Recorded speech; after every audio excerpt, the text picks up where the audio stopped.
produccions valencianes han sigut les grans triomfadores en la 19a edició dels Premis Max de les Arts Escèniques, amb l'èxit de la companyia Ananda Dansa i la seva obra Pinocchio, versió lliure del conte de Carlo Collodi que es va alçar amb 7 guardons, entre ells el de millor espectacle infantil o familiar.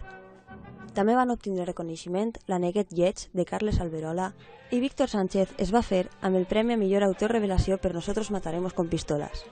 El president de la Generalitat, Ximo Puig, ha rebut en audiència als premiats, acompanyat pel conseller d'Educació i Cultura, Vicent Marsà, que ha mostrat la seva alegria i felicitat pel reconeixement al sector de les arts escèniques valencià. Significa moltíssim per la visibilitat del sector i sobretot nosaltres el que volíem era reconèixer aquest treball. A ells com a premiats i premiades i al conjunt del sector que ha fet que puguem arribar ací. Rosàngeles Baix, directora d'Ananda Dansa, i Carles Alberola, d'Albena Produccions, han destacat la necessitat del respecte i el talent valencià a aquest sector. Pinocchio és un espectacle que parla de l'educació, de la tolerància, dels pactes, del respecte a l'altre, de com l'amor pot generar cultura i entendiment entre les persones. Són espectacles que ajuden a entendre millor el que ens passa. Donar visibilitat no únicament a nosaltres, sinó a tota la gent que treballa a la comunitat, és la responsabilitat, en aquest cas, dels nostres gestors, i tant de bo això sigui una realitat a curt termini.